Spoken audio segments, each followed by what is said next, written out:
빌립보서 3장 7절부터 14절까지 말씀입니다. 빌립보서 3장 7절부터 14절까지 제가 읽습니다.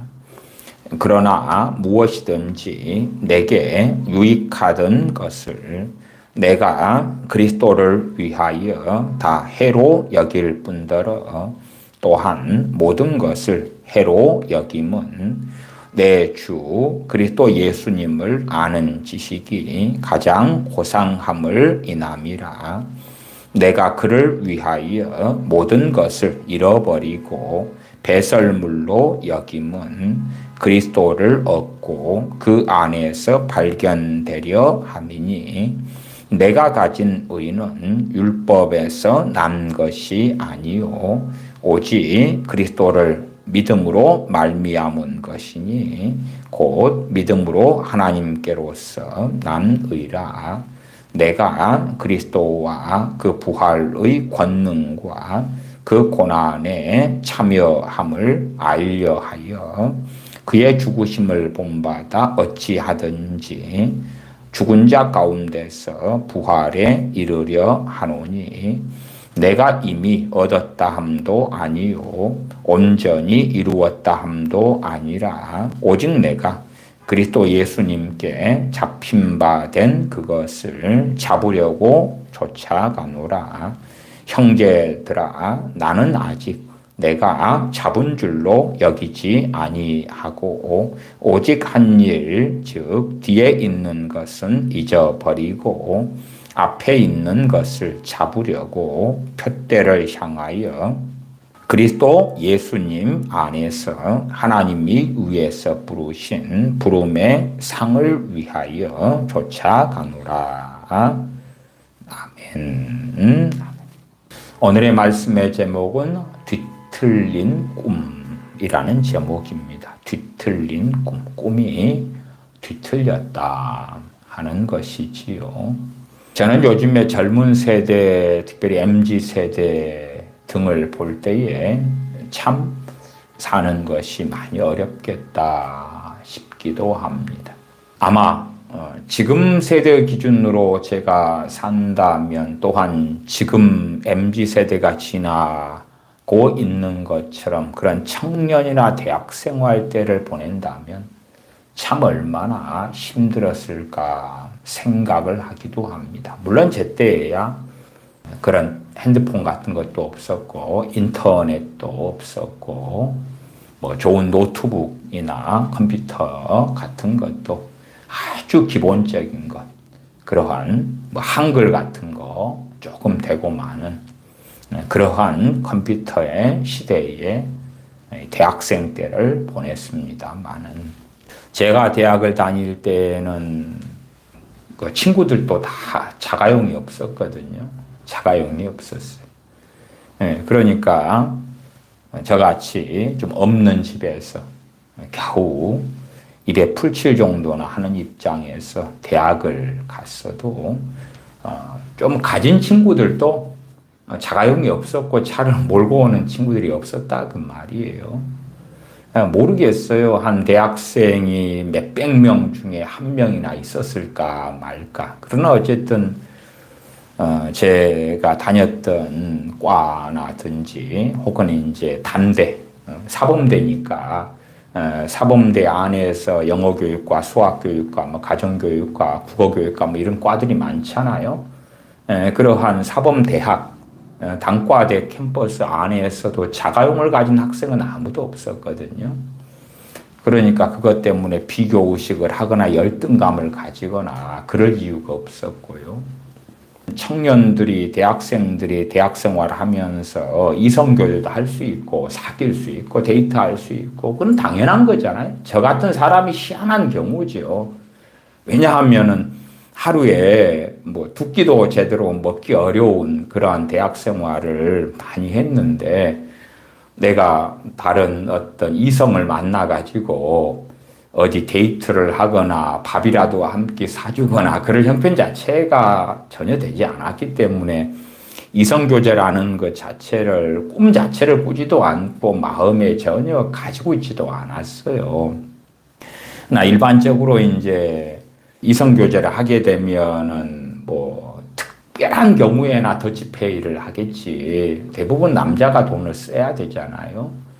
또 제 때에는 기껏해야 커피를 마셔도 자판기예요, 자판기. 대학교 안에 있는 자판기 커피. 자판기 커피가 당시에 20원이었어요, 20원. 그래서 친구들과 커피를 마시면 20원짜리 커피를 뽑아가지고 마시고. 근데 지금은 이제 대학생들이 필수적으로 뭘 먹어야 돼요? 알을 먹어야 돼요. 아이스 아메리카노. 커피는 입에 달고 살아요. 돈이 얼마지? 돈이 얼마? 대학을 다닐 때 되면 하루에 친구들에게 나도 얻어먹고 사주고 아이스 아메리카노나 커피 같은 거 이성을 만나든 동성을 만나든 모임에 가든지 그런 돈을 써야 되는데 그러니까 저 같은 가난한 사람이 지금 대학교를 다닌다 그러면 물론 제 때보다는 알바자리가 많은 건 사실이에요. 제 때는 정말 일할 만한 일자리가 거의 없었어요. 거의 없었어. 또 과외도 그때는 불법이었거든요. 이제 과외도 제대로 할 수 없었고 또 알바를 할 수 있을 만한 것도 별로 없었고 저도 나름대로 이제 대학교 안에서 돈 조금만 주는 알바들이 있어요. 청소부터 시작해서 뭐 풀 뽑기나 뭐나 그런 게 있으면 저는 또 다 했거든요. 네, 그렇게 해도 일자리가 별로 없어서 어찌어찌 막노동 다니고 근데 그런 어쨌든 제때 하고 지금 시대의 대학생들이 사는 것 생각하면 너무나 돈이 많이 필요해. 또 기준은 다 높아. 친구들은 어지간하면 어쨌든 어디에서 나온 돈인지는 몰라도 차를 몰고 다니는 친구들이 많아. 외제차도 몰고 다녀. BMW, 아우디도 몰고 다녀. 물론 중고차 같은 걸 몰고 다니면 중고차야 이제 요즘에 싸게 많이 살 수 있잖아요. 대출도 받고 어떻게 학자금 대출도 많이 해주잖아요. 그렇게 해서 하든지 그러지만은 데이트 정도 하려면 돈이 얼마나 많이 필요해요. 요즘에 기준이 높아가지고 대학교 다니면서는 또 바닷가에 친구들이 놀러 가자. 또 얼마나 요즘 대학생들 나이트클럽 많이 가고 술 모이면 술 마시고 뭐 제 때는 막걸리 정도 캠퍼스 교정에서 막걸리 한 박스 두 박스 사다 놓고 애들 좀 마시고 뭐 그런 상황이었지만 지금은 양주, 맥주, 소주에 소맥에 뭐 야, 돈 없으면 어떻게 대학 생활을 할 수 있을까? 그 비교, 그 열등감. 지금 시대의 가치관들 참 정말로 어렵긴 어렵겠다. 그리고 이제 청년 때부터 어떤 꿈을 꾸어요? 어쨌든 직장을 들어가. 그러면은 한 200만 원, 또 250만 원 받지. 정말 대기업 좋은 데 들어가면 모르겠어요. 좀 이거저거 플러스 되면 300 가까이 나올 수도 있겠지요. 근데 보통 이제 한 200만 원, 뭐 약간 더 너무 220, 뭐 240, 뭐 이래요. 뭐 거기에서 얼마 정도 내가 저축할 수 있냐. 청년들요, 한 달에 100만 원만 모아도 굉장히 많이 모으는 겁니다. 100만 원만 모아도. 근데 좀 넉넉하게 쓰자고요. 한 달에 한 120 정도 모을 수 있다고 치자고요. 허리띠 졸라매고. 더군다나 내가 자취를 해. 내가 집을 얻어가지고 살면 월세 내야 되지. 전기세, 수도세, 어쨌든 통신비, 기름값, 뭐 차가 있으면 돈은 훨씬 더 많이 들어가겠지. 아니면 전철, 차비, 뭐 이런 것들. 하면 100만 원 모은다는 건 정말 힘들어요. 200한 40만 원 월급을 받는 어쨌든 간에 그래도 좀 젊은 청년으로서는 벌이가 좀 된다고 가정해도 그래도 한 1년에 그냥 한 1,500만 원 번다고 합시다. 1년에 1,500만 원. 1년에 1,500만 원 모으는 거예요. 모으는 거. 120만 원씩 하고 그걸로 적금이 되고 이자 좀 나오고 해서 한 1,500 된다고 쳐요.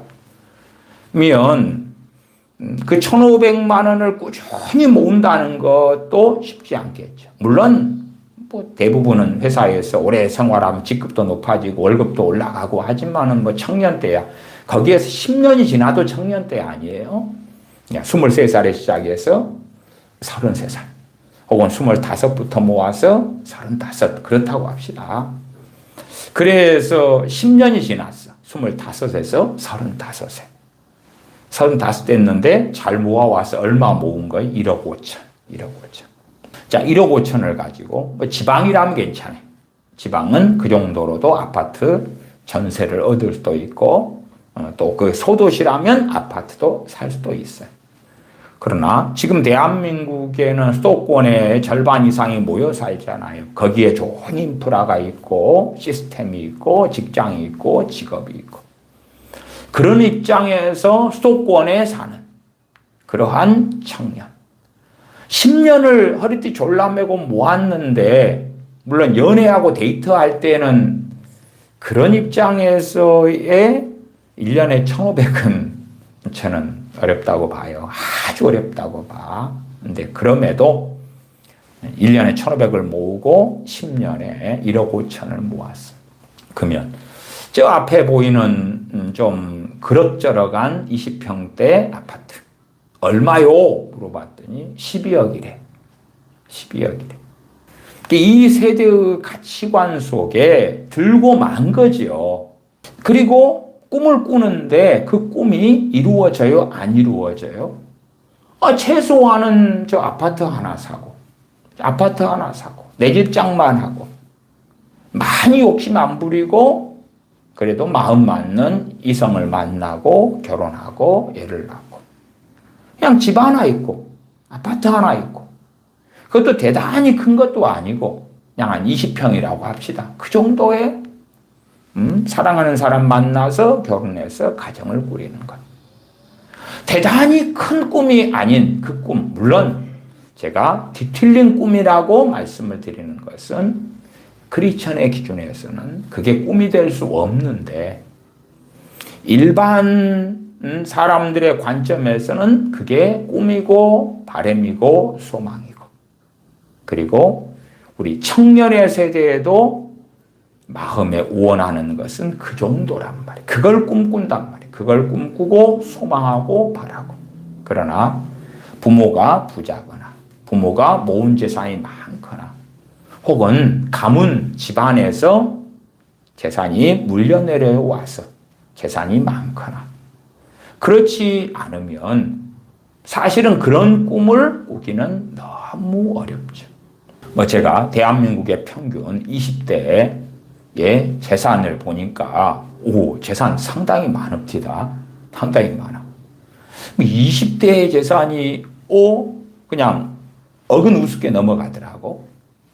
그래서 정말 상당히 대한민국에 큰 돈을 물려받는 사람들이 많구나 하는 걸 제가 느끼긴 했어요. 30대의 재산 평균도 그보다 훨씬 많고.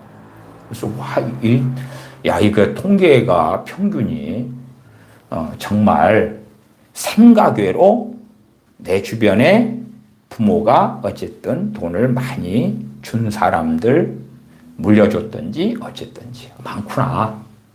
그런 것을 이제 느낄 수밖에 없는 청년 세대라 그 말이에요. 근데 우리 그리스도인의 대다수는 어떤 사람들이냐. 제가 누누이 이 고린도전서 1장 26절, 27절을 가지고 말씀을 드렸어요. 고린도전서 1장 26절, 27절을 제가 읽어드리면 형제들아 너희의 부르심을 보라. 육체를 따라 지혜 있는 자가 많지 아니하며 세상의 똑똑한 석학들, 사업에 유능한 사람들, 또한 직업에 직장에 유능하고 지혜 있는 사람들, 언변이 뛰어나거나 뭔가를 잘 해결하거나 대인관계도 너무 좋고 리더십도 좋고 어쨌든 그런 부분에 지혜 있는 자들 많지 않다. 그러니까 사람들 앞에 우뚝 서고 싶은데 하나님 내 자식이 꼬리가 되지 않고 머리가 되게 해주세요. 기도를 통해서 그걸 다 하나님께 응답받아 보려 하지만 그러나 타고나기를 지혜 있게 태어나지 않았다 그 말이에요. 제가 지혜에 대해서도 많이 설교했습니다. 사람들의 그 어리석은 성경 해석 중에 하나가 하나님께 지혜를 받으면, 그러면 세상에서도 탁월한 지혜를 가진 사람이 되는 기대치를 가지고 지혜를 구하는 경향이 있고, 내 자식들아 하나님께 지혜를 구해라. 또한 잠언의 지혜 혹은 솔로몬의 지혜, 그런 것을 하나님께 구하면 받을 거야. 그러면 세상에서 우뚝 서서 지혜 있는 사람이 되어서 하나님께 영광도 돌리고 세상에서도 성공하는 삶을 살 거야. 그러나 그런 지혜가 아니라고 제가 많은 지혜 설교들을 통해서 오히려 뒤틀린 꿈을 부셔버리는 거죠. 그래서 아이고, 목사님 설교 들어보니까 내 꿈이 무너졌어요. 내 소망이 무너졌어요. 위로가 되기는 그냥 답답합니다. 그런 사람들도 간혹 있어 왔어요. 왜? 그들의 꿈 자체가 뒤틀렸다는 것을 이해하기보다 자기가 가진 비성경적이고 세상의 가치관에서 온 꿈을 하나님께서 이루어 주시기를 바라고 기대하고, 믿는 대로 된다, 입으로 말한 대로 된다 선포하고 선언하고 긍정의 말을 하고, 소위 그것을 믿습니다 꿈꾸고 환상하고 그려보고 그걸로 기도하고, 혼자 안 되니까 중보기도 해주세요, 그런 식으로 해서 해나가려다가 안 되는가벼. 제가 요즘에 기도 시리즈 설교하고 있잖아요. 그런데 구독자가 뚝뚝뚝 떨어지고 있어요. 야, 확 빠지더라고. 그러면 이제 저는 그렇게 생각해요. 기도 설교를 어쨌든 좀 들어봤어. 그랬더니 당신이 내 꿈을 짓밟고 있어. 아니 그냥 당신이 성경을 가지고 설명하는데 그 설명이 마음에 안 들어. 나는 앞뒤 꼭지 다 잘라내고 구하라 그러면 주실 것이요, 뜻대로 구하면 들으심이라, 내 이름으로 구하라 내가 시행하리라, 이런 것을 내 해석만으로 잡고 싶어. 예레미야 33장 3절에 너는 내게 부르짖으라 내가 네게 응답하겠고 네가 알지 못하는 크고 비밀한 일을 너에게 보이리라. 그러면 첫째는 그 예레미야 33장 3절 말씀도 하나님께서 선지자 예레미야에게 주신 약속이죠. 우리에게 주신 게 아니에요. 첫째는. 그 다음에 예레미야 선지자가 정말 우리가 생각했던 대로 구한다면 나라가 안정되고 남한 유다가 하나님의 심판을 안 받고 유다 사람들이 회개하고 하나님 앞에 바로 서고, 지금식으로 표현한다면 부흥이 일어나고 복음화가 일어나고 그런 것이지요. 정말 예레미야 선지자가 그런 걸 구하면 하나님께서 들어주셨겠는가? 예레미야 선지자에게 하나님께 약속하신 크고 비밀한 건 뭔가? 이 세상 나라가 흥망성쇠를 걷는 것이 크고 비밀한 일인가? 아니겠죠. 첫 번째는 우리 주님의 이 땅에 오심이겠지. 우리 주님의 이 땅에 오시고 사람들의 죄를 대신하여 순환받으심이고 죽으심이고, 그분의 부활이고 그분의 승천이고 그분의 다시 오심이고, 크고 비밀한 일이겠지. 그나마 좀 하나님께서 말씀하신 이스라엘 역사 속에서의 크고 비밀한 일에 어느 정도 속하는 것은 70년이 지나면 포로에서 돌아올 것이라는 것. 70년이 지나면 다시 고향 땅으로 돌아와서 하나님을 섬길 수 있게 될 것이라는 것. 그것도 크고 비밀한 일에는 들어갈 거예요. 그 다음에 너는 내게 부르짖으라 내가 네게 응답하겠다. 그래도 예레미야 선지자는 하나님의 뜻을 알잖아요. 하나님께 지금 말씀을 계시를 계속 받아요. 그래서 예레미야서가 기록되잖아요. 그걸 넘어선 걸 구할 수 있어요? 없지요. 하나님의 뜻 안에서 기록된 것, 말씀하신 것 안에서 하나님을 아는 지식에 따라서 기도할 수 있을 뿐이에요. 그래서 최소한 예레미야 선지자처럼 하나님을 경외하는 사람들은 너는 내게 부르짖으라 내가 네게 응답하겠다는 말씀에 얼마간은 해당될 수 있다. 하나님을 정말 사랑하고 경외하는 사람들은 거기에서 그 말씀을 해석하고 적용까지는 얼마간 할 수는 있다. 그러나 성경 읽으면서 정신승리로 하나님께서 예레미야 선지자에게 너는 내게 부르짖으라 그러니까 너 자리에 성경을 읽는 나를 그냥 집어넣어서 오, 하나님께서 나한테 부르짖으라고 하는구나, 응답하겠다고 크고 비밀한 일을 보여주시겠대. 무슨 크고 비밀한 일? 무슨 크고 비밀한 일? 그러니까 사람들이 이제 크고 비밀한 일을 상상을 하는 거죠. 도대체 어떤 크고 비밀한 일일까? 내 인생에 어떤 크고 비밀한 일을 하나님께서 보여주신다는 걸까? 여러분이 다시 예레미야 33장 3절로 가서 예레미야 선지자에게 그 선지자 인생에서 크고 비밀한 일은 뭐가 있었을까요? 그 인생에서. 예레미야 선지자는 정말 말년에 비참하게, 물론 하나님 앞에서는 영광스러웠지만 사람들 앞에서는 비참하게 인생을 마감했다는 것을 우리가 어느 정도 알아요. 그는 원치 않게 애굽으로 끌려가고 정말로 하나님을 섬기며 우리가 누리는 신앙의 자유, 믿음의 자유, 그 속에서 살지 못했어. 그러면 우리가 원하는 크고 비밀한 일은 뭐예요? 우리가 원하는 꿈은 뭐예요? 야, 내가 20살 때부터 그냥 한 달 월급이 한 500만 원씩 되고 저축은 한 300만 원씩 하고 그 정도 꿈? 와, 굉장한 꿈이죠. 그러면 1년에 한 5천만 원씩 모을 수 있다고 합시다. 와, 그건 10년 모으면 5억. 거기에 이제 뭐 그 돈을 가지고 뭐 적금을 잘 넣든지 펀드를 잘 하든지 6억이 됐다고 합시다. 10년을 모아서. 그럼 어쨌든 뭐 경기도에 6억짜리 아파트 장만할 수 있어. 어딘가에. 그러면 아이고 내가 25세 그래서 35세 집 하나 장만했어. 집 장만하고 많은 게 꿈은 아니지요. 꿈은 아니에요. 100세 시대 혹은 3세, 4세까지 기대 수명이 있으니까 그때까지 살 돈을 이제 준비해야 되지. 집 하나 장만하고 끝나는 건 아니니까. 무슨 꿈? 돈을 그래서 한 달에 얼마씩 모으고 몇 년 뒤에 얼마를 모으고 재산을 얼마를 만들고 그러기 위하여 주식도 공부하고 또 비트코인도 공부하고 코인도 공부하고 금 가격도 공부하고 야, 지금 환율이 미친 듯이 올라가니까 달러로 다 바꿔놔가지고 나중에 원달러 환율이 이제 훨씬 지금의 1,400원 가까이 되는 때가 아니라 2,000원이 될 수도 있잖아. 3,000원 될 수 있고 혹은 적게는 1,500원, 1,600원 다 바꿔놓을까? 물론 그런 걸 하지 말라는 게 아니에요. 각자가 그런 건 선택할 수 있고 판단할 수 있는 거예요. 기업하는 사람들은 그런 데 더 유능해야 될 거예요. 그러나 어쨌든 우리 믿는 사람들 하나님께 부르셨는데 우리 중에 지혜 있는 사람은 별로 없다 그 말이에요.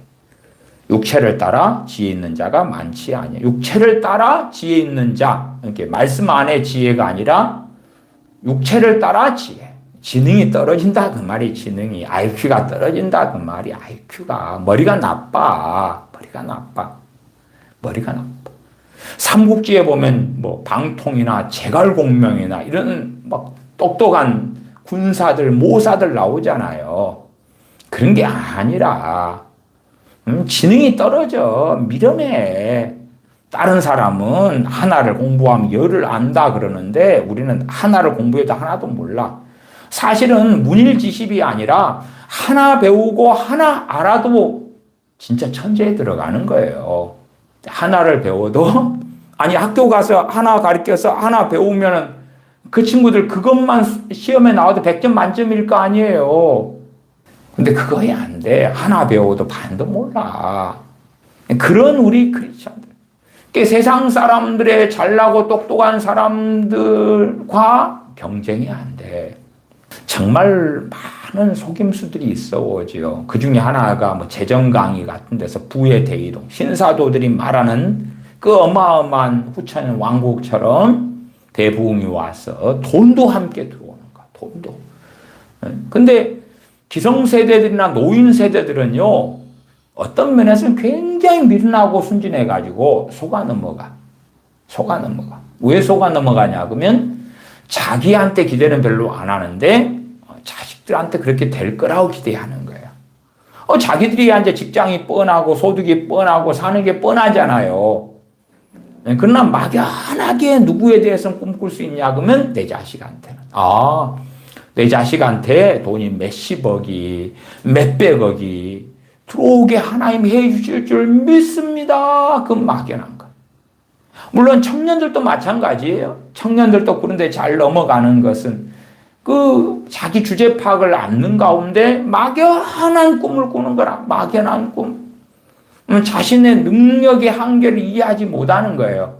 그래가지고 어떤 교마 안에 들어가면 노래에 그런 거 있잖아요. 나는 뭐든지 할 수 있어. 그런 노래. 나는 뭐든지 할 수 있어. 왜 젊으니까 꿈은 무한하니까. 그러면서 정말 예수님 믿었기 때문에 또한 기도하기 때문에 나중에 어마어마한 어떤 CEO, 회사의 CEO가 되고 어느 대단한 뭔가를 만들어내고 개발해내고 글을 써도 어마어마하게 팔리는 글을 쓰고 그래서 어마어마한 돈이 들어올 수 있는 결국은 그 꿈이라는 것이 뭘로 귀결되냐 그러면 돈으로 귀결돼요. 돈으로. 그러나 우리 믿는 사람들은 육체를 따라 지혜 있는 자가 많지 않다. 그리고 예수님 믿고 기도 생활하고 성령 충만해도 육체를 따라 지혜가 없는 상태에서 인생이 마감돼. 여러분의 꿈을 제가 부서뜨리는 것은 미안해요. 여러분의 지능에 따라서 여러분의 자녀들의 지능도 그 정도라. 유전이에요, 유전이에요. 윤석열 대통령은 국가 비상사태를 선언했잖아요. 애들이 적게 난다고. 그렇게 해서 정책을 어떻게 막 이제 한다 그러지만, 결혼을 하더라도 어쨌든 자식을 좀 똑똑하게 낳으려면 똑똑한 사람하고 결혼해야 돼. 육체를 따라 지혜가 IQ가 높고 공부를 잘하고 그렇게 선택해야지. 재능을 지혜, 육체를 따른 지혜를 IQ 같은 걸 물려줄 수가 있는 거라. 그렇지 않으면 배우가 된다고 생각해 보세요. 그럼 배우가 돼도 뭘 잘해야 돼? 연기를 잘해야 되잖아. 그 기본 재능이 있어야 돼. 대사도 잘 외워야 되고.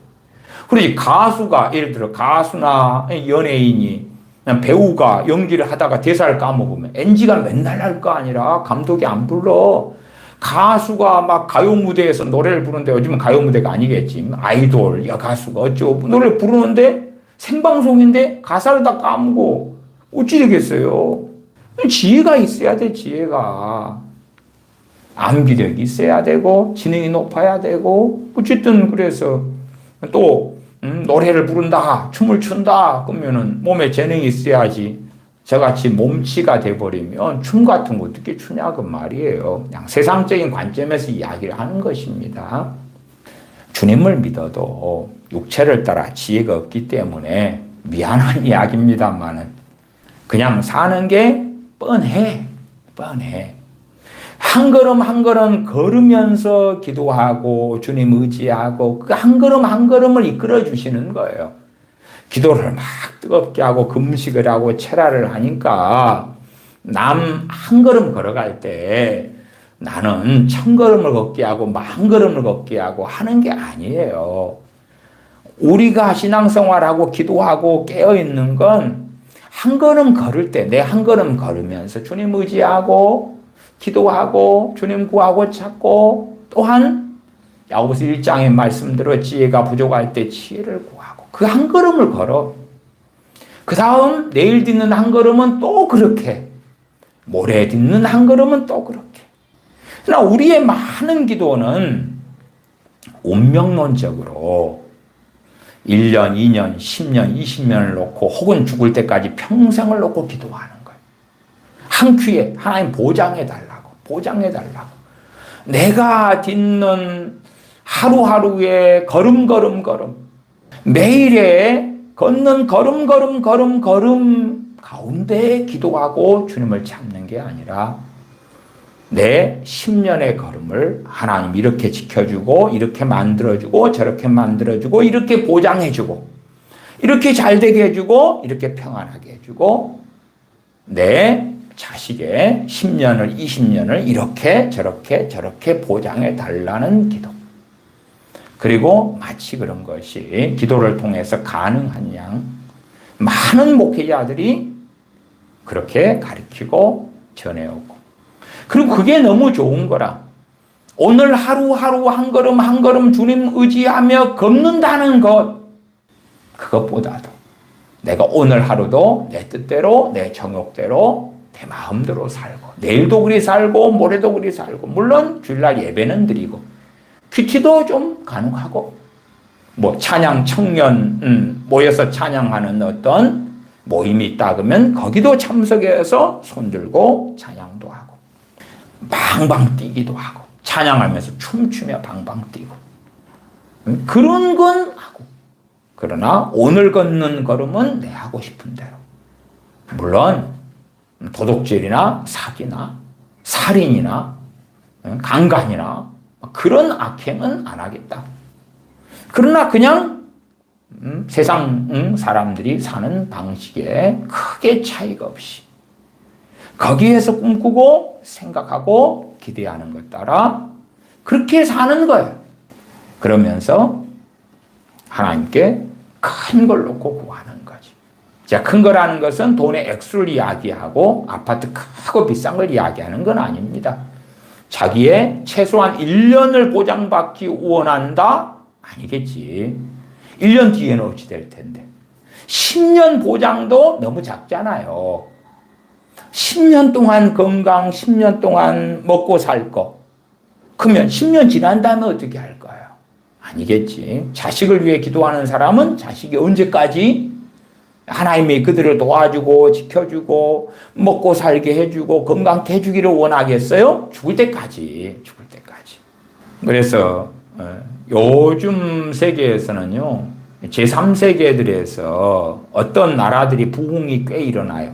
어떤 부흥이냐 그러면 당연히 부흥 그러면 이제 성경에서 말씀한 부흥의 개념보다도 그냥 숫자가 증가하는 거예요. 개신교, 크리스찬의 숫자가 증가하는 건데 오순절 교단을 중심으로 그렇게 일어나고 있어요. 오순절 교단. 오순절 교단은 여러분들이 그 여의도 순복음교회 아시잖아요. 하나님의 성에. 그런 것처럼 강조하는 것이 뭐냐 그러면 기복주의거든. 기복주의. 예수님 믿어서 천국 가는데 이 땅에서도 잘 먹고 잘 산다는 거. 이 땅에서 떵떵거리고까지 살 수 있다는 거. 기도하고 믿고 하나님을 섬기고 이 땅에서도 잘 먹고 잘 살고 복을 받아서 잘 먹고 잘 살고 자녀들도 잘 된다는 거. 그 기복주의. 그 다음에 이제 병든 자를 치유하는 것. 주님의 이름으로 치유하고 귀신도 쫓아내고. 그래서 이 땅에 살면서 건강하게 치유 사역을 강조하고 그 다음에 이 땅에서 복받고 사는 걸 강조하고.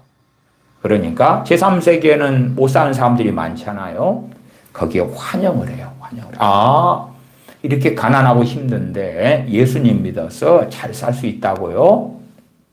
예수님 믿으면 잘 될 수 있다고요? 그 예제가 미국이나 대한민국이라고요? 그러면 우리도 그렇게 믿을게요. 그렇게 해서 이것이 제3세계에 상당히 먹혀 들어가요. 브라질 같은 경우도 그 하나님의 성의 교단이 성장세가 어쨌든 어마어마하게 성장하고 있어요. 왜냐하면 예수님 믿어서 잘 먹고 잘 살게 된다. 당연히 죽은 다음에 천국은 따놓은 당상이고 이 땅에서 잘 먹고 잘 산다는 기복주의도 전하고 또 예수님 이름으로 병을 고치는 치유기도도 할 때에 또 종종 치유돼요. 사람들이 고쳐져. 물론 성령님의 그 은사나 능력이라는 것은 완벽한 사람을 통해서만 나타나는 것은 아니고 또한 절대적으로 완벽한 사람이라는 것은 없어요. 없어. 육체를 가지고 사는 한은 성령 충만하게 깨어 있다가 또 좀 죄도 짓다가 떨어지다 넘어지다가 물론 그것이 연약함 속에 죄를 짓는 것에 대한 그러한 절대 면죄부는 되지 않습니다. 네, 그럼에도 불구하고 우리가 마태복음 7장에 말씀한 대로 주님의 이름으로 선지자 노릇하고 많은 권능을 행하는 그런 삶을 살면서도 불법을 행하는 것이 가능하다는 이야기를 하고 있는 거예요. 완벽한 사람들에게 성령 은사와 능력이 나타난다면 성령 은사와 능력은 믿는 사람들에게서 거의 찾아볼 수가 없겠지요. 오순절 교단에서는 제3세계에서는 주님의 이름으로 치유도 나타난다.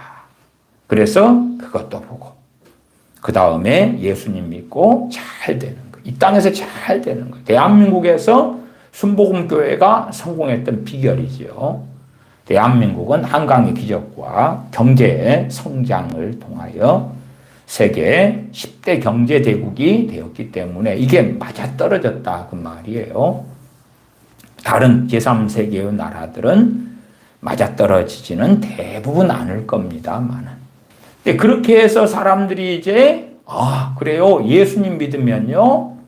죽어서도 천국이요. 이 땅에서도 잘 먹고 잘 살 수 있다고요. 하는 복음을 들어요. 기복주의 복음이죠. 그러니까 믿는 사람이 많아지는 거예요. 많아져. 그 다음에 지금 어렵지요? 하나님께서 주시는 잘 먹고 잘 사는 걸 얻으려면 기도를 많이 해야 돼요. 기도를 많이 하는, 기도도 많이 해. 뜨겁게 기도해. 많이 기도해. 달라고 기도해. 부르짖어 기도해. 간절하게 기도해. 그렇게 하는 거죠. 근데 정로를 걸어도 우리 믿는 사람들 형편은 소수 빼놓고는 소수와 다수 중에 다수는 고린도전서 1장 26절처럼 형제들아 너희의 부르심을 보라 육체를 따라 지혜 있는 자가 많지 아니하며 육체를 따라 지혜 있는 자가 많지 않다. 주님 믿고 기도 좀 하면 IQ가 높아집니까? 아니에요. 제가 예전에 대학에 시험 보러 갔을 때, 저 때는 대학교 가서 시험을 봤거든요. 지금이야 이제 참 편하게 수능이고 그렇지만, 아마 제가 이제 그 당시에 전기대, 후기대 그랬어요. 제가 서울대 수의학과를 시험 봤거든요. 합격했으면은 수의사가 됐겠지요. 거기에서 이제 시험을 보고 떨어졌는데, 이제 제 IQ와 제 머리로 그런 생각을 해봐요. 서울대 수의학과에 합격해서 수의사 공부를 한다. 그랬을 때 그걸 잘 감당했을까 할 때에 지금 이제 생각하는 제 입장에서는 공부를 제대로 못했겠는데 그 생각을 해요. 왜 그러냐면은 시간이 흘러갈수록 약간 더 객관적이게 제 IQ가 굉장히 부족하다는 걸 겪거든요. 제 IQ 겸사해서 120 IQ인데 120인데 그게 평균 정도겠지요. 근데 실제로 어떤 기억력이나 암기력이나 이런 것들을 다 볼 때 심지어 이해력도 참 많이 부족하다는 것을 겪고 경험을 해요. 이제 당시 옛날에는 젊었을 때야 20대 청년 때야 저도 주님도 믿고 은혜도 받고 기도 생활도 하고 그러니까 모든 걸 할 수 있을 것 같은 그것에 몇 년은 그렇게 사로잡혀 살았던 것 같아요. 몇 년은. 모든 걸 할 수 있을 것 같은 것. 아마 그때가 대학교 4학년 1학기 때까지는 그랬던 것 같아요. 대학교 4학년 1학기 한 6월 정도에 집에 빚 문제가 터지고 현실의 문제에 부딪히고 물론 그전에도 너무 가난하게 살고 입에 풀칠도 겨우 하고 살긴 했지만 어쨌든 어찌어찌 살아왔지만은 실제로 감당하기 어려운 빚 문제가 딱 터지니까 현실의 문제에 부딪혀서 내가 기도를 좀 더 한다 해서 때론 또 성령 충만 받는다 해서 이 현실의 문제를 모든 걸 할 수 있어 이런 것은 해당이 없구나 해당이 없다는 것을 20대 이제 중반부터는 지금까지는 다 그랬어 하고 경험하는 거죠. 한편으로는 내가 모든 걸 할 수 있어 그런 청년의 때가 그립기도 해요. 근데 그런 생각을 하고 살 때는 그나마 행복할 수 있잖아요. 행복할 수 있어. 나는 이것을 해도 성공할 것 같고 저걸 해도 성공할 것 같고 저는 어쨌든 서울대 수의학과에서 떨어져서 수의사가 안 된 것이 다행이라고 생각해요. 목회자가 돼서 다행이라고 생각, 그게 아니라 제 머리로 수의학을 제대로 공부하지 못했을 거라는 그 합리적인 의심을 하거든요. 그러나 어쨌든 제 머리 IQ상 세월이 흐르니까 내 머리가 겨우겨우인지 학교 선생님들은 다 그래도 그 서울대 수의학과 정도는 다 합격할 수 있어. 그리고 저를 설득하고 제 어머니를 설득해서 서울대 원서를 4개는 하셨는데 연고대에 들어갔으면 그래도 괜찮아. 연고대는 괜찮았을 거예요. 제 성격이 이제 많이 좋았거든요. 어쨌든 그것도 IQ가 좋아서가 아니고 막 기도하고 주님 의지하고 하루에 3시간 반에서 4시간밖에 안 자는 생활을 계속 막 쌍코피가 터지는 생활을 하면서 그렇게 깡다구지로 그냥 모든 걸 할 수 있어 같은 그 하나님의 은혜로 은혜 생활 가운데 그렇게 어거지로 그냥 만들어낸 점수고 성격이고 그런 걸 알아요. 그런 거. 그러지.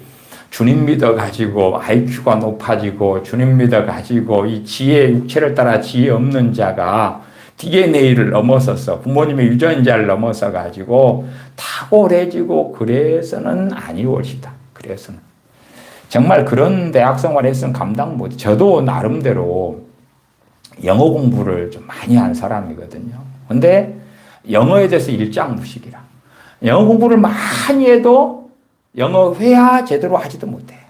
이게 참 이 언어 좀 머리가 좋으면 이 언어가 이렇게 좀 더 노력함이 트이는데 그게 노력을 하고 시간을 투자해도 이게 안 되는 거야. 이게 안 돼. 그냥 겨우 NIV나 킹제임스 버전의 영어 성경을 보고 떠듬떠듬 그냥 독해라도 좀 하는 것에 감지덕진데 그것도 사전 같은 거 이용해서 그렇지 그런 거 말고는 더 의학적인 이런 것은 전혀 안 되고. 근데 저 같은 사람들, 우리 믿는 사람들 대다수가 그렇다고 말이에요. 우리는 비성경적인 틀린 꿈을 가져요. 꿈을 가지고 나이가 들어도 그 꿈을 놓지 않는 사람들도 있어요. 그리고 그 꿈에 입각해서 기도를 하지요. 기도를 해. 응답은 없지요. 주님과 함께 오늘 하루하루를 걸으면서 기도하는 거예요. 하루하루를 살면서.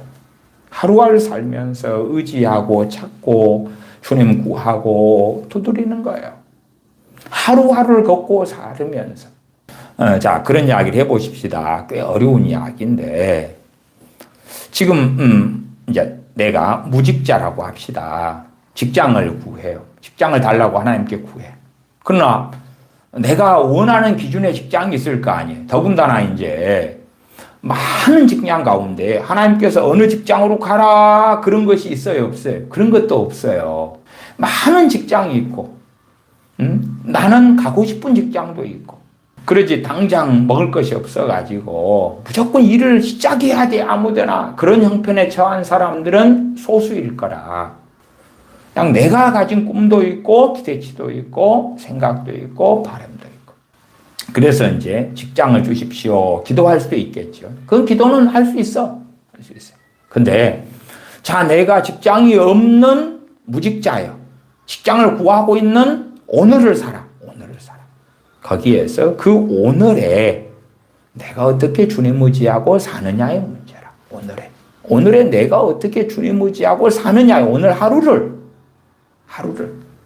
그리고 내일은 또 내일을. 모레는 또 모레를. 이번 주는 이번 주를 그렇게. 다음 주는 다음 주를 그렇게. 내가 원하는 때에 내가 원하는 직장이 하나님께 주실런지 그렇지 않을런지는 몰라요. 더군다나 육체를 따라 지혜 있는 자가 많지 아니한데 대한민국의 상위 20%에 속하는 그런 직장이 대기업이잖아요. 20%만 대기업 사원들이라 나머지 80%는 중소기업이에요. 일자리가 이 중소기업이나 자영업, 식당에서 알바하거나 편의점 알바하거나 또 그런데 종업원을 하거나 우리가 상위 20% 사람인 경우는 그걸 기대하고 준비하고 들어갈 수 있어. 상위 20%가 아닌 사람들, 뭐 커트라인에 걸린 사람도 있겠지요. 한 상위 그래도 내가 30% 40% 안에 들어간다. 30%까지. 그러면은 야, 20% 안에 들어가야 되는 저기에 잘하면, 그치요? 잘하고 노력하고 어떻게 하고 더 노력하고 그러면 들어갈 수 있겠어. 근데 내가 밑에 하위권이야, 하위권. 그냥 밑에 있어. 근데 저 20% 안에 내가 들어가기를 바라고 원하고 그런 꿈을 꾸고 기대하고 믿습니다 할 수 있을지는 몰라요. 심지어 자기 자식들에 대하여 그런 기대를 하고 그런 꿈을 꾸고 그런 하나님께 맡겨달라고 조를 수도 있을지도 몰라요. 그러나 우리가 당사자라고 할지라도 내가 원하는 직장에 될런지 안 될런지 또한 원하는 건 아니어도 어느 정도 이 정도면 타협할 수 있어. 그런 직장이 나타날런지 그렇지 않을런지 몰라도 우리 믿는 사람들이 어떻게 살아야 되느냐 할 때에 단지 하나님 직장이 필요하면 직장을 구하는 건 맞아요. 그렇지 않아요. 그건 구할 수 있어. 우리의 자유의지가 있으니까. 거기에 대한 하나님의 구체적인 뜻은 성경에 없어요.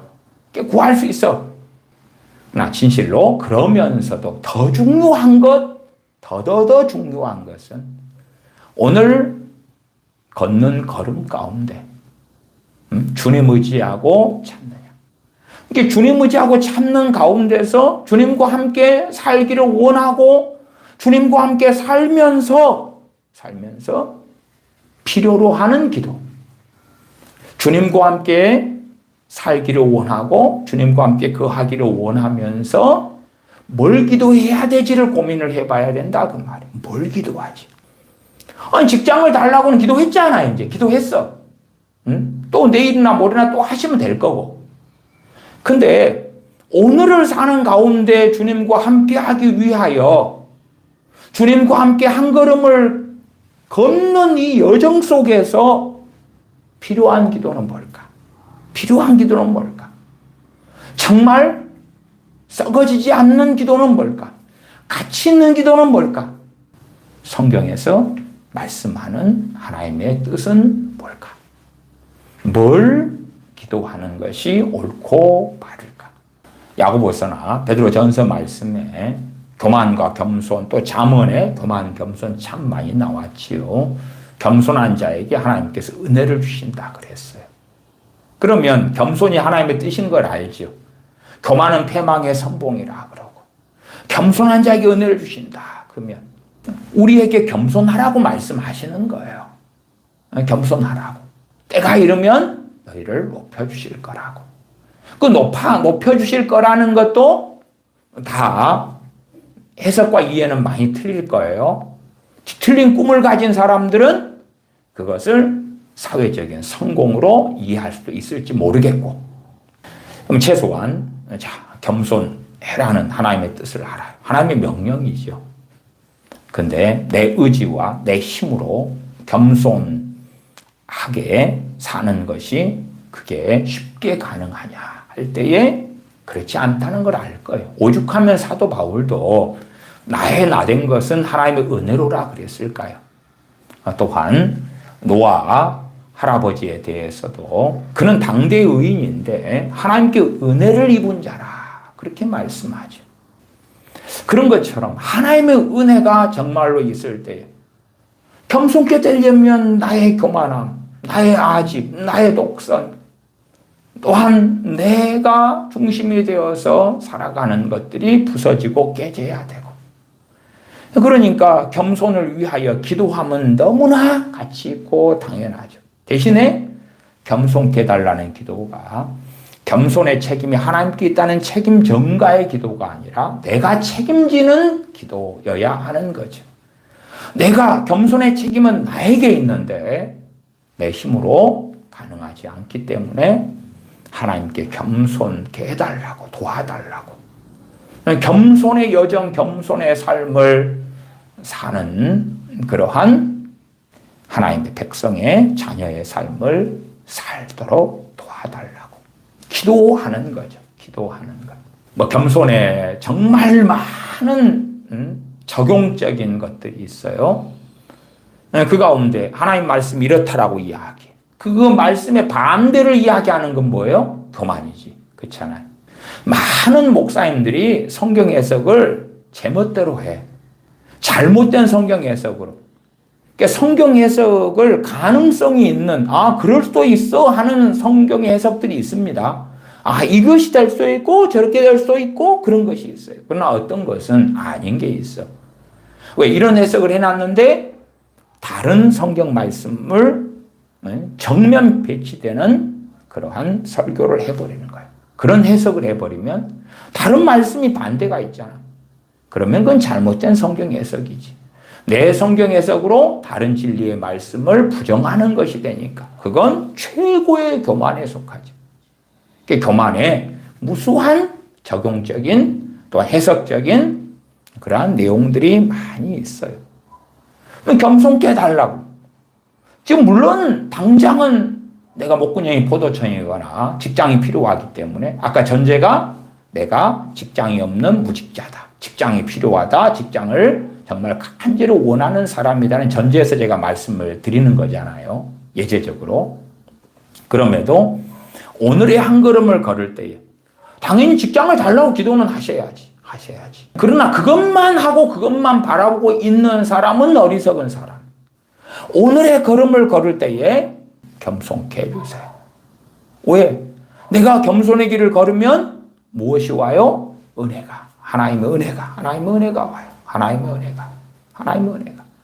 많은 하나님의 명령들이 있어도 순종하기가 쉬워요, 어려워요? 많은 경우 어려워.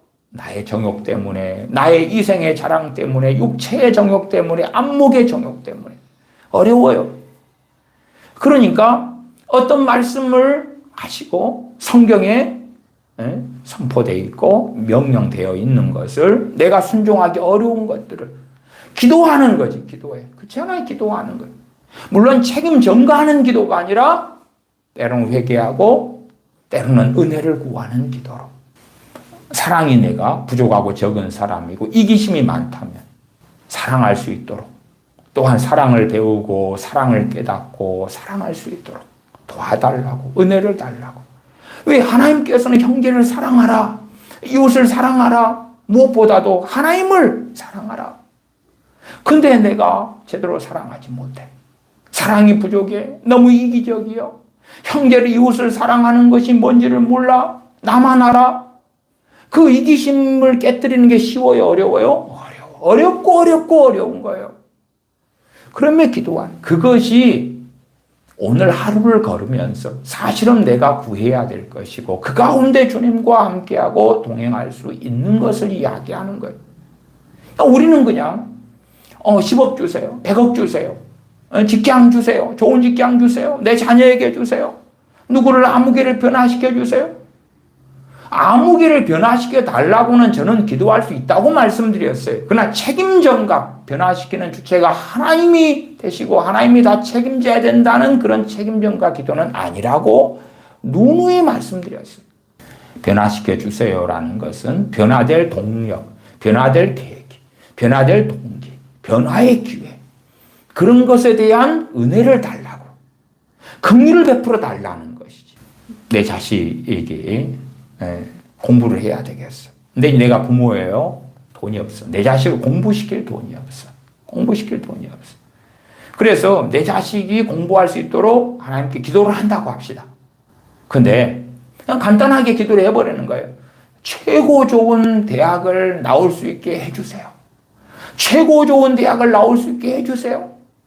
그런 기도하고 정상적인 기도라면 내 자식에게 공부할 수 있는 좋은 교육을 받을 수 있는 기회를 주세요. 물론 부모인 나는 그렇게 베풀어줄 능력이 없어. 형편이 안 돼. 자녀에게 기도 응답으로 그 기회가 올 수가 있어요. 근데 그 기회를 잡는 건 누가 해야 돼요? 자식이 해야 되겠지. 안 할 수도 있는 거라. 나 공부가 싫어요 그러면 못하는 거지. 공부가 싫다는데 안 하겠다는데. 아니면 자녀에게 맞는 적성에 맞는 어떤 일이 주어진다고 합시다. 그런 직장이 온다고 합시다. 그런 기술을 배울 기회가 주어진다고 합시다. 우리의 기도로는 그런 것은 주어질 수도 있고 나타날 수도 있을 거라. 응답이 있을 수 있을 거라. 그러나 그걸 자녀가 싫어할 수도 있는 거예요. 요즘 시대에 그 아이돌을 막 뽑는다, 뭐 한다 그래가지고 그건 뭐라 그러죠? 아이들 모아가지고 그걸 테스트하고 막 그런 거 있잖아요. 예, 그런 것들이 오디션, 예, 그런 것들이 막 있는데 상당히 많은 경우가요. 애들이 노래도 못 부르는데 그리 간대. 오디션에 나간대. 춤도 못 추는데 나간대. 근데 그 중에 어떤 아이들은 자기가 굉장히 노래도 잘 부르고 춤도 잘 추는 줄 안대. 객관성이 없는 거죠. 그러면은 아이고 나는 아이돌이 될 거야. 재능도 없으면서 그냥 세상적인 비유로 하는 거 예제로 하는 거예요. 재능도 없으면서 노래도 못 부르면서 나는 가수가 되고 아이돌이 될 거고. 그러니까 그 아이에게 부모의 기도에 따라서 아이의 적성에 맞는 어떤 게 주어졌는데 아이는 그걸 원하지 않아. 그걸 원하지 않아. 나는 아이돌이 될 거야. 그런 자녀의 욕망이 있을 때 하나님이 기도 응답해 주셔도 그건 이루어지지 않아요. 그러니까 우리는 그냥 기도를 통하여 사람을 조종하려는 걸 좋아한다 그랬잖아요. 이 아이에게 적성이 맞는 걸 아이는 선택할 수밖에 없고 그걸 할 수밖에 없고 거기에서 아이가 노력하고 안 노력하고는 그 아이의 자유의지인데 다 필요 없고 무조건 노력해야 되고 심지어 노력하지 않아도 가장 좋은 결과가 나타나야 되고 성공해야 되고. 그러니까 그 결과적인 과정을 생략하는 과정을 초월해버리는 뛰어넘는 그 결과물까지도 달라고 하나님께 책임 전가하는 그 기도를 한단 말이에요. 그 다음에 점점점 자기가 원하는 것, 소위 말 뒤틀린 꿈을 기도로 만들어내는 거죠. 그리고 이루어지지 않으니까 실망하고 절망하고 탄식하는 거예요. 우리는 하루하루 한 걸음 한 걸음 걸으면서 기도하고 구해야 되는데, 물론 여러분이 원하는 것들을 아직은 이 기도가 옳은가 틀린가 혹은 성경에서 반대하지 않는 기도들은 상당한 경우는 할 수 있다고 저는 생각해요. 물론 성경에서 야 강남 아파트는 구해라 구하지 말아라 그건 없으니까 그 가운데 우리가 범죄가 아니고 악한 일이 아니라면 하나님께 구할 수 있겠지. 아니면 정상적으로 판단했을 때 이건 탐욕이구나 그렇지 않는 것들은 구할 수 있을 거예요. 그러나 그것만 바라보고 그것만 응답을 기다리고 하나님께 책임을 떠넘기고 하는 게 기도라면 그 사람은 주님과 함께 동행하고 살지는 못할 거다. 그러면은 한 석 달 뒤에 하나님 응답하셔서 적당한 직업이 주어진다고 합시다. 그러면 그 석 달 사이는 어떻게 보낼 건데? 그 직장과 직업만 주어지면 주님과 동행하게 되나요? 깨어있게 되나요? 주님을 기쁘시게 하는 삶을 살아지나요? 안 그럴 거 아니에요. 직장 들어가면 직장 없는 사람 직장만 들어가면 문제 해결될 것 같지만 직장 들어가면 그때부터 또 새로운 많은 문제의 시작일 뿐이에요. 혹은 내 자녀가 좋은 대학만 들어가면 이제 인생이 다 풀릴 것 같지만 대학을 괜찮은 데를 들어갔다 해도 이제 문제의 시작일 뿐이요. 그 안에서 많은 또 좌충우돌이나 문제들은 가득할 수밖에 없다는 것은 인생을 좀 산 사람들은 알겠지요, 알아. 그러니까 우리의 기도가 실상은 많은 경우에 우리의 틀린 꿈에서 나와가지고 그리고 과정을 생략하고 과정을 기도하고 주님 의지하고 물론 삶의 하루하루죠. 하루하루 걸음걸음을 그리고 우리 필요를 가지고 기도하는 건 필요한데 그러나 더 중요한 것들을 가지고 오늘 하루를 걸음을 떼고 그 가운데 구하고 찾고 하나님께 나아가야 될 것이다. 또한 고린도전서 1장 26절 그 다음에 읽으면 육체를 따라 지혜 있는 자가 많지 아니하며 능한 자가 많지 아니하며 문벌 좋은 자가 많지 아니하도다. 능한 자가 많지 아니하다. 능한 자는 능력 있는 사람. 세번역 성경 같은 경우는 권력 있는 사람 뭐 이런 식으로 했는데 권세 있는 사람 이런 방식인데 그건 아닙니다. 그러니까 여러분이 지혜와 지각이 있으면 여러 번역 성경들을 우리가 사용하고 이용할 수 있어요. 저도 여러분의 이해를 돕기 위해서 때때로 여러 번역 성경들 이야기를 합니다. 그 다음에 헬라 히브리어 이야기도 하기도 해요.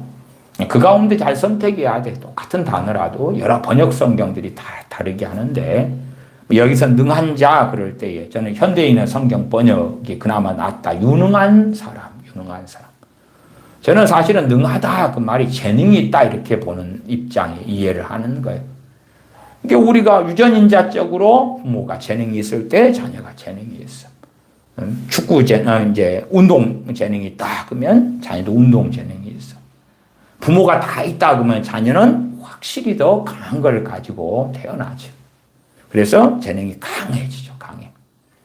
근데 우리 예수님 믿는 사람 가운데는 이제 곤도 교회의 예제로 삼았지만 저는 상당한 경우에 우리 모든 믿는 사람들에게 적용될 수 있다 이렇게 이해하고 봅니다. 그래서 곤도전서 같은 말씀을 통해서 우리 믿는 사람들 가운데 하나님께서 콜링하고 부르시는데 세상에 잘난 사람들 상위권들만 막 부르고 재능 좋은 사람, 또한 문벌은 가문이죠. 집안이 좋은 거죠. 가문이 좋은 사람, 귀족 집안, 옛날 조선시대로 하면 양반네 집안, 어디 종같이, 그러한 가장 노래 잘 부르고, 가장 그림 잘 그리고, 가장 운동 잘하고, 탤런트도 하면 가장 연기 잘하고, A급, 그냥 기술이 가장 좋고 사업 가면 가장 사업 잘하고 이런 사람들 뽑아가지고 막 부른 게 아니고 어떤 면에서 못난이 삼총사 같이 그냥 못난이들 중심으로 많이 모으고 그중에 일부 사도 바울 같은 정말 석학 중에 석학에 끼어있고 다니엘 선지자 같은 그 탁월한 하나님의 사람이 끼어있고 요셉 같은 그런 사람이 끼어있는 거예요. 그지? 대부분은 그렇지 않아. 그런데 이제 예수님 믿으면 능하지 않았는데 능하게 된다. 그런 거 아니야. 말하자면 어떤 사람이 예수님 믿은 다음에 병 고치는 은사가 병 고치는 은사는 당연히 없는데 의사도 아닌데 병 고치는 은사와 능력을 받을 수도 있다 그 말이에요. 그러나 그것이 능한 자가 되는 것하고는 상관이 없는 거예요. 내가 주님을 믿은 다음에 내가 운동신경이 조금 있었는데 예수님 믿어. 내가 원하는 건 유명한 축구선수가 되는 거야. 그러니까 예수님 믿고 운동신경 축구에 대한 재능도 별로 없었는데 예수님 믿고 내가 원하는 것은 축구선수야. 그러니까 손흥민 선수 같은 세계적인 축구 실력을 갖추게 되느냐? 그게 아니요. 내가 화가가 너무 되고 싶어. 내 재능은 이만큼의 한계가 있지요. 그런데 세계적인 화가가 되고 싶어. 피카소인가? 그런 그 이상이 되고 싶어. 예수님이 꼭 기도를 하니까 이 능한 자, 그런 부분에 재능, 실력이 있는 유능한 그런 사람이 되느냐? 그렇지 않아요. 물론 그 한계 속에서 하나님께서 인도해 주실 수도 있고 화가라도 정말 가치 있는 그림, 이게 그림의 방향성이 잘못됐을 수 있잖아. 그 실력 안에서, 그치요? 방향성이 잘못되면 방향을 틀어서 그 실력 안에서 자기가 잘할 수 있는 일 가운데 그림을 그린다고 하면 방향성을 바르게 정합니다. 그림이라는 게 결국 누구 보라고 하는 거예요? 자기 만족으로 그리는 건 아니잖아요. 그림이라는 건 팔려야지. 팔려가지고 전시되고 남이 구경하고 어느 집에 인테리어도 쓰고 그래서 그렇지 자기 혼자 한번 구경하려고 그림을 그리면은 그걸로는 먹고 살긴 못하지요. 그림 그리는 사람도 어떤 예술성이만 붙어 논란이 참 많이 되죠. 상업성이냐 예술성이냐 이런 거 있잖아요. 그러나 어쨌든 그림을 그리고 내가 생계를 유지하고 그러려면 남에게 필요한 그림을 그려야 될 거 아니에요. 필요한 거 그리면서 생계도 유지하고 가족도 부양하면서 자기가 원하는 예술적인 그림도 그리라 그 말이에요. 그렇죠? 그러나 이제 내가 예수님 믿었기 때문에 미술가의 이런 능력, 재능이 10짜리가 100짜리가 되고 10짜리가 30짜리가 되고 50짜리가 되는 건 아니다. 그 말이 아니야. 그냥 내 한계를 따라서, 내 분량을 따라서 그 가운데 우리 못난이들이 대부분인 사람들이 그 못난이의 삶을 살면서 찬양하고 감사하고 순종하고 주님을 사랑하고 그렇게 사는 믿음의 여정이다. 그 말이에요. 그 가운데 기도하는 거예요. 세상 사람들 가치를 가지고 뒤틀린 꿈을 가지고 야, 코인, 비트코인 이런 걸 통해서 어마어마한 돈을 벌어야 돼. 기껏해야 한 달에 100만 원 모으는 것도 쉽지 않은데 그냥 10년 지나면 내가 100만 장자가 돼 있겠지. 100만 장자면 한 14억 가까이 되는 돈이지요.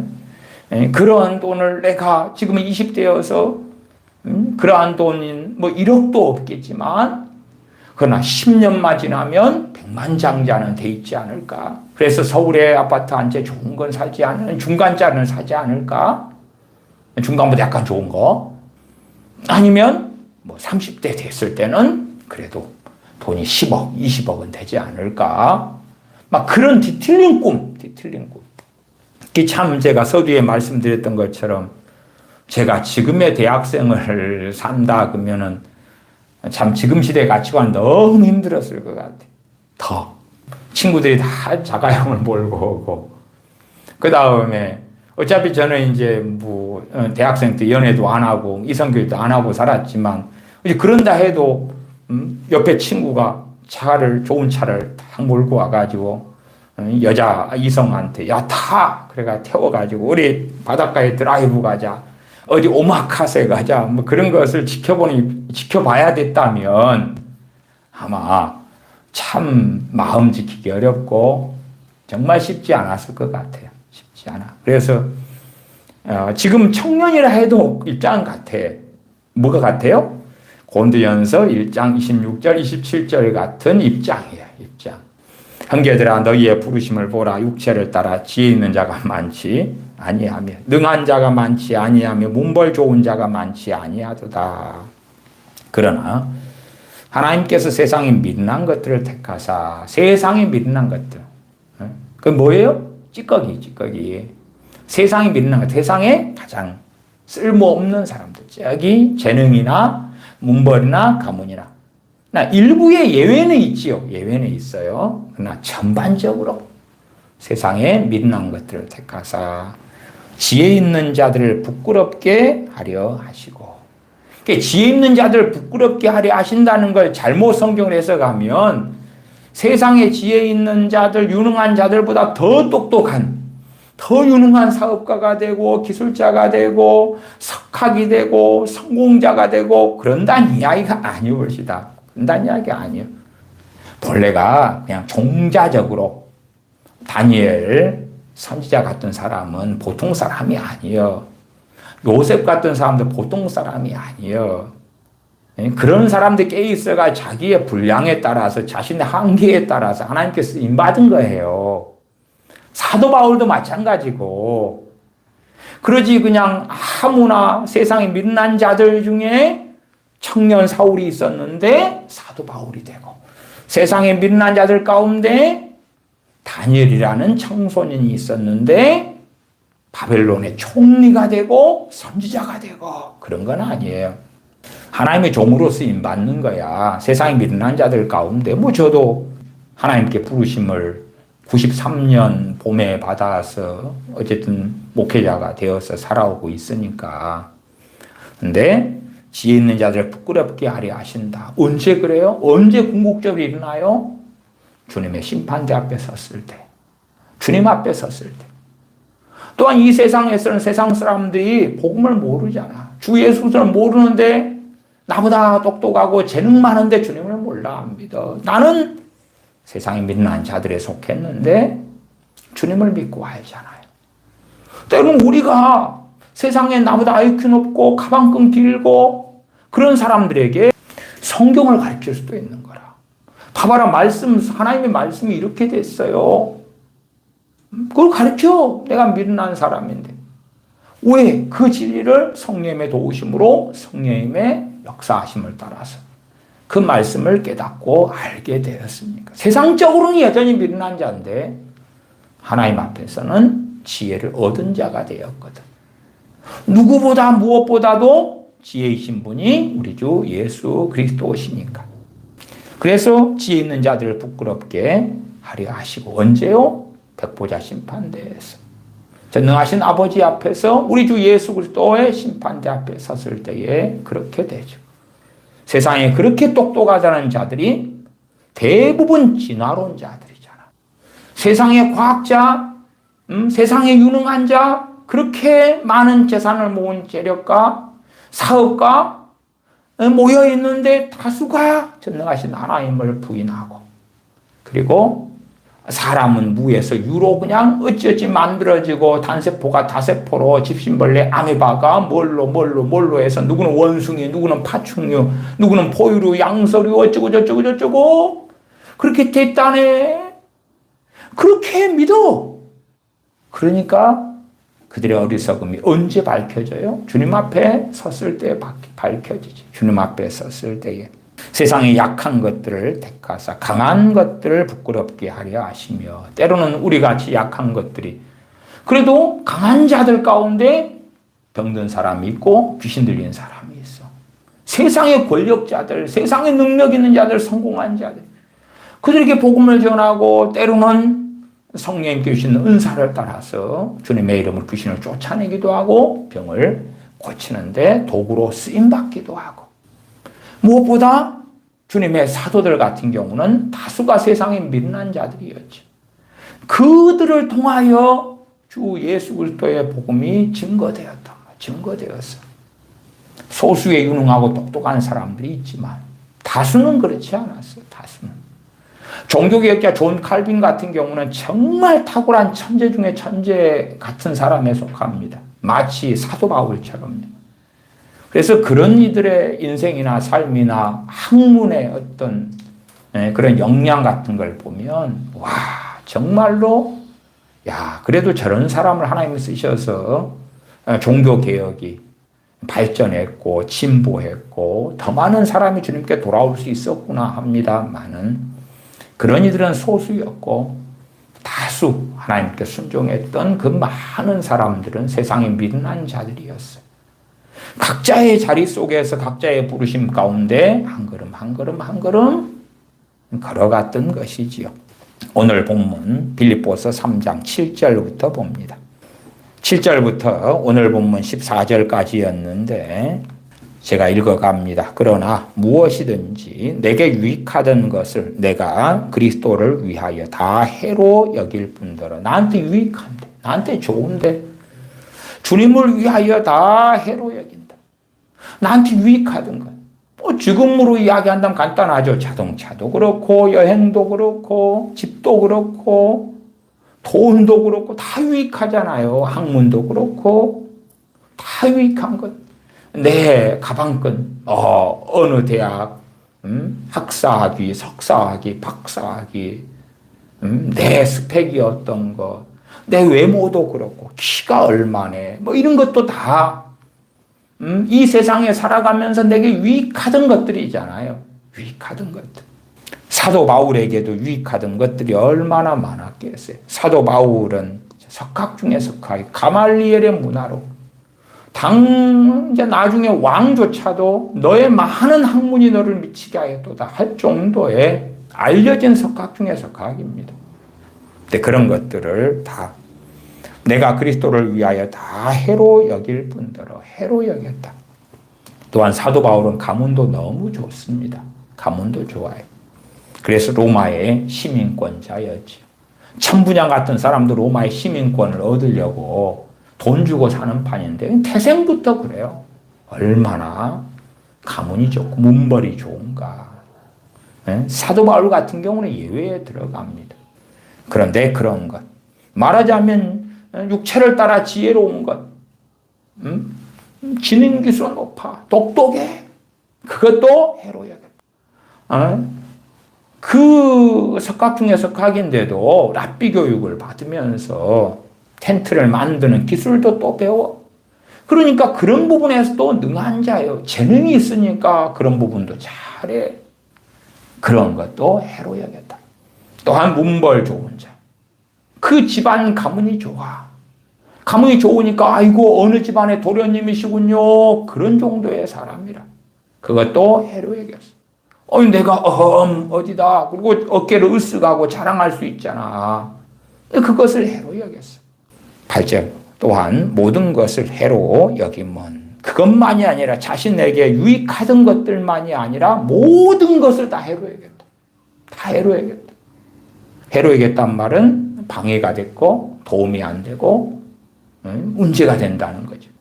나한테 이롭다, 해롭다. 나한테 손해를 끼친다는 거예요. 그것이. 해를 끼친다는 거예요. 왜? 어떤 면에서 그러느냐? 8절. 내 주 그리스도 예수님을 아는 지식이 가장 고상함을 인함이라. 주님을 아는 지식이 가장 고상한데 그 지식을 얻는데 해가 된다. 마이너스가 된다. 손해를 끼친다는 거예요. 내가 그를 위하여 예수 그리스도를 위하여 모든 것을 잃어버리고 배설물로 여김은 그리스도를 얻고 심지어 배설물 똥으로 여긴다. 똥오줌 배설물이죠. 똥오줌 대소변 그걸로 여긴다. 그러니까 우리는 상상하기 어렵죠. 문벌이 지방이 좋으니까 돈이 있잖아. 재력이 있잖아. 명예가 있잖아. 머리가 똑똑하잖아. 사도 바울 같은 이는 요즘에 IQ 측정을 하면 150 같은 건 우스울 거라. 한 180, 200도 나올 거라고 봐요. 근데 그것조차도 그 좋은 암기력, 기억력, 이해력, 통찰력, 육체를 따라 가진 지혜, IQ, 재능, 그걸 뭘로요? 똥덩어리다. 배설물의 똥오줌에 불과하다. 그걸로 여기는 것은.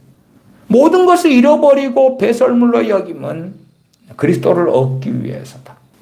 그러니까 우리 믿는 사람들의 꿈이 그냥 평범하게 내가 돈을 어떻게 모아가지고 종잣돈을 만들어서 주식 투자하고 코인하고 그렇게 하면서 워라밸을 누리고 우리의 일상의 삶은 그럴 거예요. 요즘 시대를 살아가면 그래도 어쨌든 주식 같은 것도 하거나 펀드도 좀 알고 공부하는 건 필요하다고 생각해요. 그러나 그것이 우리의 바람과 기대와 꿈이 된다면 그것을 저는 뒤틀린 꿈이다. 그다음 그런 바람을 놓고 기도를 한다면 그건 뒤틀린 꿈을 위한 기도다. 물론 어떠한 바람들을 가지고 기도할 수 있다 그랬어요. 있다 그랬어요. 물론 우리가 어떤 주식이나 펀드에 투자해놓고 오르게 해주세요. 오르게 해주세요. 또 하락에 배팅을 해놓고 내리게 해주세요. 내리게 해주세요. 그러면 또 안 되겠죠. 그건. 기껏해야 이제 아이고 그래도 언제까지 한 40대 될 때까지는 집 한 채 장만하게 해주세요. 물론 자기가 원하는 집은 있겠죠. 그런 거? 그 정도 기도는 저는 용인될 수 있다고는 봐요. 그러나 그것이 안 될 때 실망하면 저는 잘못된 기도라고 봐요. 그런 것은 하나님이 은혜 주시면 되는 거고 아니면 아닌 거지. 그런 것이 꼭 돼야 된다고 바라는 게 있다면 꼭 돼야지만이 된다. 언제까지 돼야지만이 된다. 그렇다면 우리 자신을 돌아봐야 될 그러한 기도 제목들이 상당히 많다. 그리고 뒤틀린 꿈. 성경에서 말씀하는 정말 가져야 되는 바람, 원함, 열망, 소망, 갈망, 목표, 바람 그것이 아니라 세상 사람들과 불신자들과 동일한 것. 동일한 것에 대한 욕망. 그 욕망을 꿈이라는 단어로 바꾸면 그것을 원하고 기도하고 바라고 찾고 두드리고 그것은 뒤틀린 꿈에서 나오는 기도다. 이렇게 말씀하면 이렇게 빌보 3장 7절부터 쭉 이야기할 때에 어이구 그건 사도 바울 개인 이야기잖아요. 그렇게 말할 수 있는 사람이 있기 때문에 쭉 넘어가서 미리 보십시다. 17절로 가십시다. 형제들아 너희는 함께 나를 본받으라. 어떤 나요? 이런 나. 사도 바울이 앞에 이야기했죠. 이런 나. 형제들아 너희는 함께 나를 본받으라. 이런 나. 또 우리로 본을 삼은 것 같이 그대로 행하는 자들을 보이라. 우리로 본을 삼아가지고 그대로 행하는 자들을 좀 보여달라. 누구냐 어딨냐? 누구냐 어딨냐? 그러니까 이 말씀은 그대로 지금 현 시대에 우리 믿는 사람들이 다 쉽게 간단하게 복잡하지 않게 받을 수 있는 말씀이 되는 것을 우리가 알 수가 있죠. 이대로 행하는 사람을 좀 보여달라. 우리를 이렇게 본받아서 이렇게 사는 사람들을 보여달라. 9절로 갑니다. 그 안에서 그리스도를 얻고 그 안에서 그리스도 안에서 발견되려 함이니 내가 가진 의는 율법에서 난 것이 아니오 오직 그리스도를 믿음으로 말미암은 것이니 곧 믿음으로 하나님께로서 난 의라. 아니 사도 바울이 얼마나 많은 헌신과 희생과 섬김을 하고 살았어요. 그것들을 가지고 이런 것이 있을 건데요. 그게 뭐예요? 순종했던 거, 말씀도 살았던 거, 복음을 전했던 거, 곳곳에 교회를 세웠던 것. 그런 것들도 다 배설물로 여겼다 그 말이에요. 왜? 그것을 가지고 있으면 내가 했습니다. 자기 영광, 내 영광, 내가 교회를 몇 개를 세웠는데요. 내가 세례를 몇 명 줬는데요. 전도를 몇 명 했는데요. 내가 금식 기도를 며칠까지 해봤는데요. 작정 기도는 며칠을 했고요. 이러이러한 은사를 받았고요. 이렇게 내 기도를 통하여 죽은 자가 살아난 경우가 몇 명 있었고요. 정말 중병이 걸린 사람 몇 명이 고쳐졌고요. 야, 전에 팔다리 없는 사람이 내 기도를 통해서 팔다리가 생겨나는 기적이 벌어졌어요. 하나님께 영광을 돌립니다. 다 그것도 포함되겠죠. 근데 배설물로 여겼다. 그러면서 정말 자랑하는 것. 그것이 9절에 나오고 그러므로 사도 바울은 복음을 붙잡고 있고 사도면은 예수님의 복음 정도는 이미 다 패스, 통과?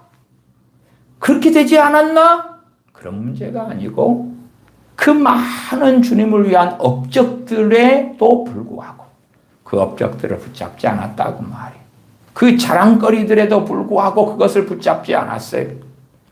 그가 붙잡은 것은 3장 9절.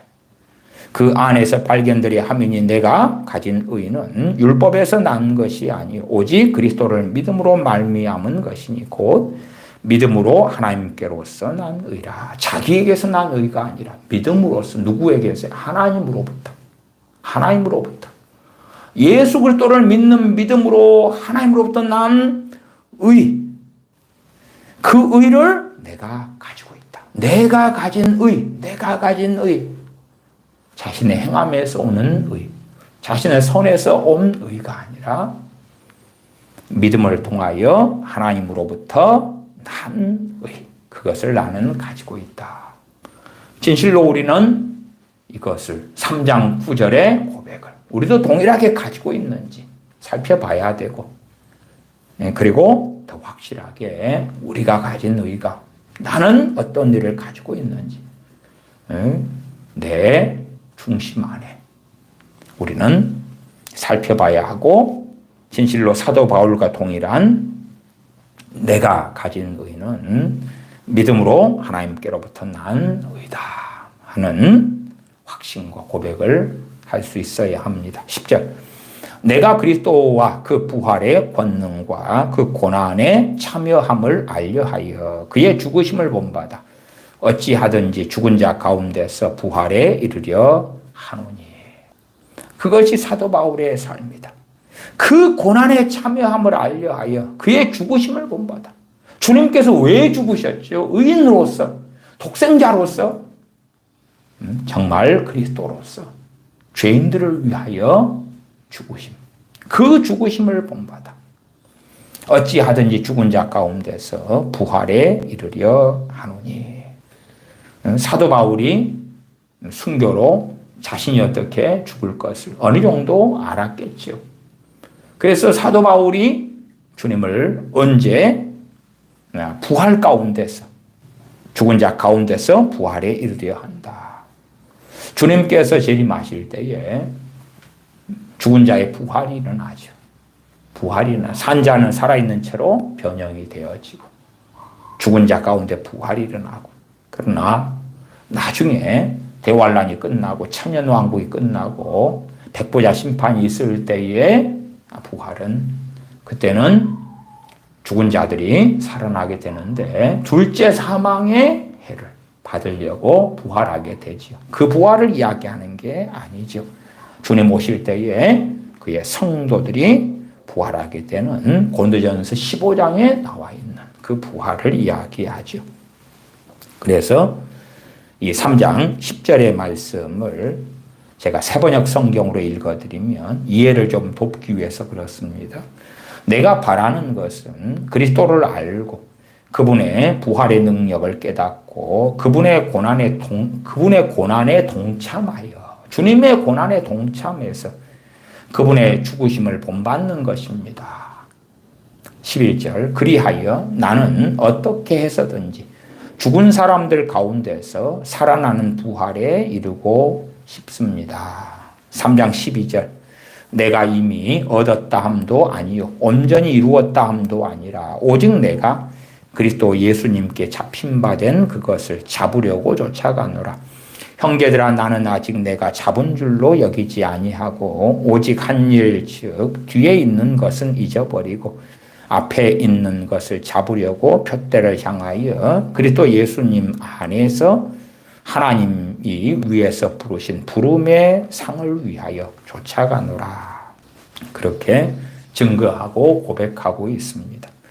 주님의 고난에 참여하는 삶을 산다. 주님의 고난에 참여한다. 주님의 죽으심을 본받아 살기를 원한다.